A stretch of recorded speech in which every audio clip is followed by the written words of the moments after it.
So our daily life, individuals and community or collective, will have to be adjusted in such a way that everybody must try to think about how best to reduce all those elements that get into carbon emission. So it's individuals, it's community, it's national. The concerted effort to save the planet. Thank you very much, Professor Amamu. I've been speaking to Professor Emmanuel Amamu, private consultant in strategic environmental assessment and environmental impact assessment. He's also a retired executive director of the Center for Remote Sensing and Geographic Information Service. Moving on to the Volta region, and the Ghana Society of Radiographers is advocating the establishment of a college for allied health professionals in the country. At the National Scientific Conference of the Society at Ho in the Volta region, the president of GSR, Mr. Prince Roxon, called on the government through the Ministry of Health to amend the Specialist Health Training and Plant Medicine Research Act 2011 Act 833 to help facilitate the establishment of that college. The society believes that this will enable radiographers to pursue advanced courses or postgraduate programs in medical imaging. Members of the society from across the country participated in the conference, which provided a platform to review issues affecting the society and make recommendations for the progress of the radiography profession in the country. A senior lecturer at the University of Health and Allied Sciences, Professor Eric Ofori, said artificial intelligence and other technological advancements have affected medical imaging so much that most allied health professions and radiographers without in-depth knowledge in computers and electronics would fizzle out. He therefore urged radiographers to regularly update their skills to deliver quality medical services. With all these changes that is going on, what skills do we need? Do we need our old level of knowledge that we have?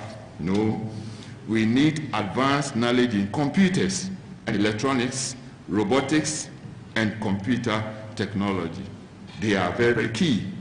So I will challenge all of you to give ourselves extra time to be able to learn more, have a flow of computers. The president of the Ghana Society of Radiographers, Mr. Prince Roxon, urged policymakers to consider allied health professionals in policy formulation. He said the allied health profession is the backbone of the medical profession. He appealed to the government to periodically organize skills development trainings for members of the society to enhance their skills. The Ghana Society of Radiographers is calling on government through the Ministry of Health and the Allied Health Professions Council to facilitate the establishment of the Ghana College of Allied Health Professionals by amending the Specialist Health Training and Plant Medicine Research Act 2011 833, of which radiographers can advance their role into image interpretation and other postgraduate clinical programs. The registrar of the Allied Health Professions Council, Mr. Samuel Yawopoku, said the rapid growth in the population of radiographers and their quality of work in healthcare delivery in the country required the government to commit more resources to medical imaging to enhance the country's healthcare systems. The National Scientific Conference and the first triennial conference of the Ghana Society of Radiographers in Ho was on the theme Evolution of Medical Imaging and Radiation Therapy Practice, Advent of Artificial Intelligence and the COVID-19 pandemic. Ghana is believed to be experiencing a third wave of COVID-19 following an astronomical increase in active cases. From barely 1,000 active cases about 2 months ago, there are over 6,922 active cases with 880 total deaths as of August 6, 2021. With the increase in rate in infections, vaccination of the populace is seen as a good option. Ghana received 177,600 doses of Johnson & Johnson vaccines from the African Union Vaccine Acquisition Trust (AVAT) on Saturday to help her in the vaccination drive. Dr. Kwame Amponsa Chianu is the manager of the extended program on immunization of the Ghana Health Service and joins us via phone. Hello, good afternoon, Doc. Yeah, good afternoon. Doc, thank you very much for joining us. And please, when is the next phase of vaccination against COVID-19 with the Johnson & Johnson vaccine expected to commence? Looks like we've lost Doc, but we're trying to get back to Doc to tell us more about the 177,600 doses of Johnson & Johnson that Ghana received from the African Union Vaccination Acquisition Trust (AVAT) on Saturday. Hello. Hello, good afternoon, Doc. Good afternoon. Doc, thank you very much for joining us. We want to know when the next phase of vaccination against COVID-19 with the Johnson & Johnson vaccine expected to commence. Well, we are currently in a planning and training session with the regions and districts. So hopefully later by next week, Monday, we should have started. Our aim is to get the first shot probably on Friday, but that is a very tall order. We still are working towards that, but we are hopeful that by Monday we should have started. So which target population will receive the first vaccination? Yes, we have a national deployment plan, as you know, for COVID-19 vaccines. And so we're going by that. You will recall that some 3 months ago we started with the segmentation of the population. So this time our focus is still on the hotspots because they are the super spreaders or those who actually export the cases to the other areas. So once we're able to tackle that, we believe that we will have quite some impact. So talking about the hotspots, there are very few. Yes. Yeah, talking about the hotspots, can you name those regions or areas that are the hotspots? There are quite a number of them. I can't name them offhand, but what we have done is that we've been in link with the districts and the regions. So we selected a number of districts, 11 in total, in Greater Accra and Ashanti. So 4 districts in Ashanti, 7 districts in the Greater Accra. There are quite other hotspot areas, but of course these are very limited quantities. And so we need to start from somewhere, and that's the plan for now. So since this kind of vaccine, the Johnson & Johnson vaccine, is a brand new thing being introduced in Ghana, is there any orientation for personnel who will be administering the jabs? Yes, definitely. Even for vaccines that we are already used to, we still do that because every vaccination session or campaign is different. And particularly so for Johnson & Johnson, we've never used a vaccine before. And so normally the planning, before you do any vaccination exercise, we do what we call the preparatory activity. That takes a long time. We started somewhere about 4 weeks ago when we expected that we were going to get some Johnson & Johnson. But it was not, it hasn't come as planned. Because we expected that we were going to get quite a number of doses. Unfortunately, because of the paucity of doses, we needed to re-strategize. And we have been doing this since we received the vaccine on Saturday. And today is the training session. So I've just come out from the meeting. We haven't closed yet. So it's a training session that is also serving as a planning all those earmarked districts and regions, the 2 regions, that's Ashanti and Greater Accra. So we are still in the training, and they will do what we call the cascaded training. Because the districts and regions are here, when they get back, they will do the sub-districts and then, of course, the facility. And then we'll be good to go come Friday or Monday. All right. Doc, finally, the COVID infection is surging despite all those interventions that have been put in place and calls for adherence to the safety protocols. Now, what should be done? Because if all these have failed, what should be done next? Yes, I think education, and enforcement. Those are the key words. We know what works. The face masking, hand sanitizing, washing of hands under running water, physical distancing. But people are not adhering to this. And once you don't do that, infections will go up. Of course, the vaccines have come as one of the key strategies in preventing COVID-19. And so when we have the opportunity, we need to take advantage of it.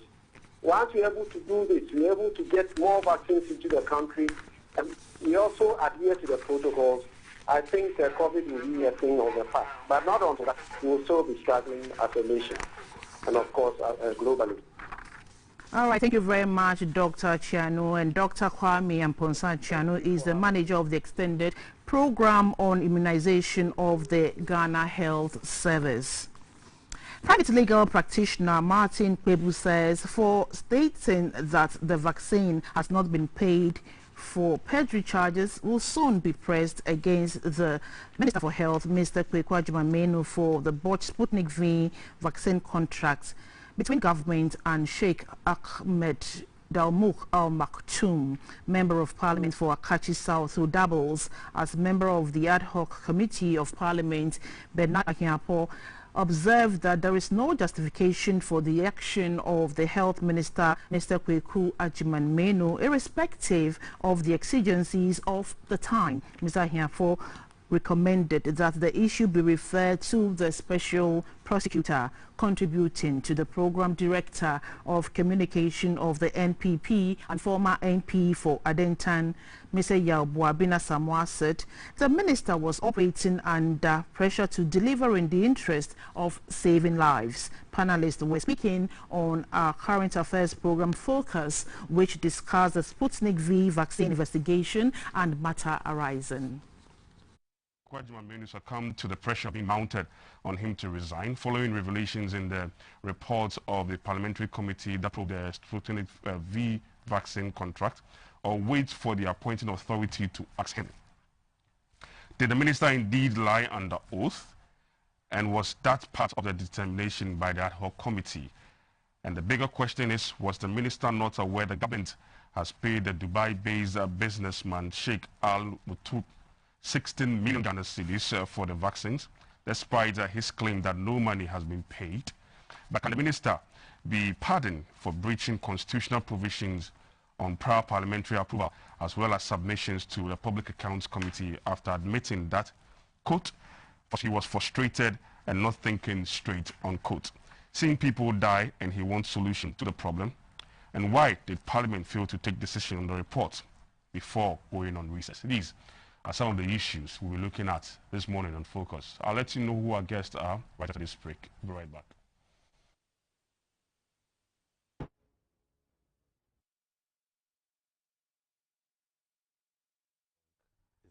Science is doing an act that is wrong is wrong, and it is incredibly wrong. A person who is trying to justify why the vaccines were not supplied, for us as a committee to discover that Ghana has been so proactive, such that within a matter of 3 weeks, within 3 weeks after entering into the contract, 50% payment was made. What was the justification for you not performing? The minister went to Parliament and lied under oath. The minister knew that we had paid. We had actually paid. Look, why do I say so? The contract that he himself signed said that we should provide a site LC in advance. And then subsequently, they even chose not to use the LC, but to give Sheikh Al Maktoum cash. But they subsequently decided to give him cash. Look, it doesn't add up. What is the minister saying? These vaccines, it's not as if they are available so that you can choose your own terms. The vaccines are in short supply. So when the minister tells you that he has ordered vaccines, but he didn't know whether we paid or not, it sounds very laughable. That's a big cock and bull story. Very laughable. Not a matter of he lied, the language was a bit strong. There still has to be proof of some of these things. And in proving, either side will tender evidence. So I think if Agyeman-Manu is able to tender evidence demonstrating that he didn't willfully do some of the things he's accused of, he may very well be able to demonstrate that he did it with good intent.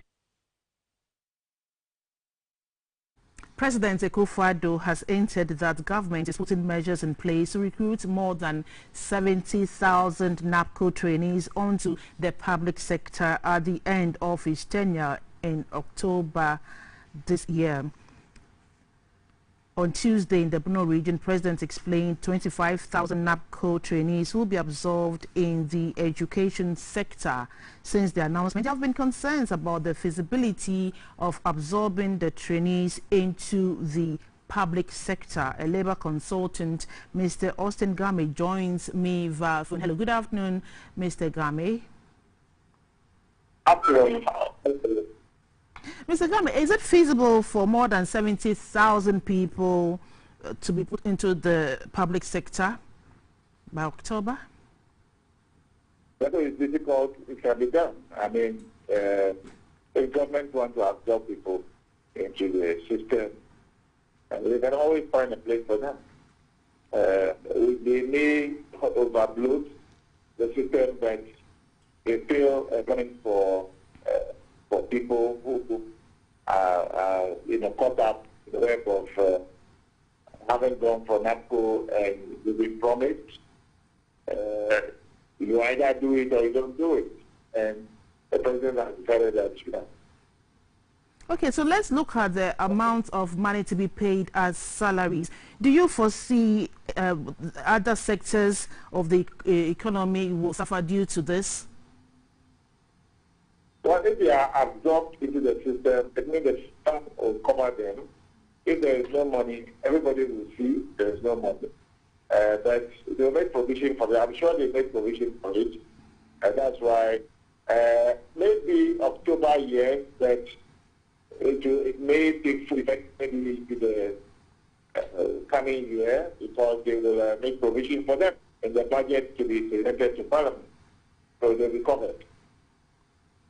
Finally, some labor experts have advised governments who are calling on the government to focus on entrepreneurial training for the next NAPCO recruitment. Do you share the same view?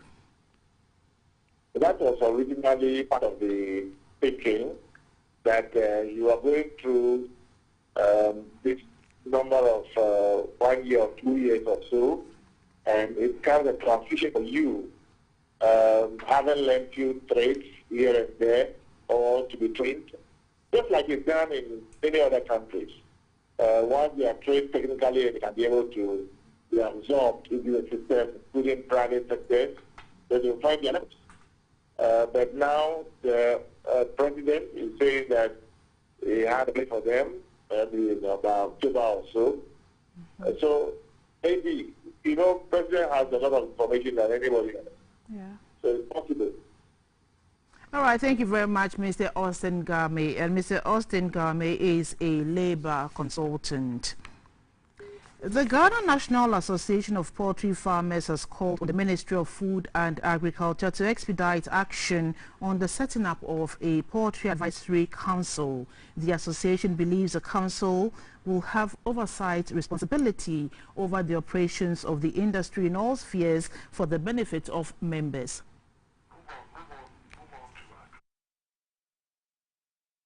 Pictures to the story later. The UNDP and the Ghana Statistical Service have partnered the Ghana Institute of Journalism for media capacity development and certification programs in statistical data communications. This is expected to build on journalists' proficiency in data interpretation, analysis, and communication in their reportage. In the world today, the dynamics in modern-day journalism, particularly with the use of technology, have significantly altered news production and storytelling. One aspect is the use of data in communicating information to the audience. The UNDP wants to make numeracy reporting in areas like inflation rates, budgets, GDP, election results, telecommunication easier for journalists to professionally communicate to the public. The economic advisor for UNDP, Dr. Frederick Mugisha, says journalists cannot play their watchdog role effectively without the use of statistics if they want to tell impactful powerful and compelling stories to the public.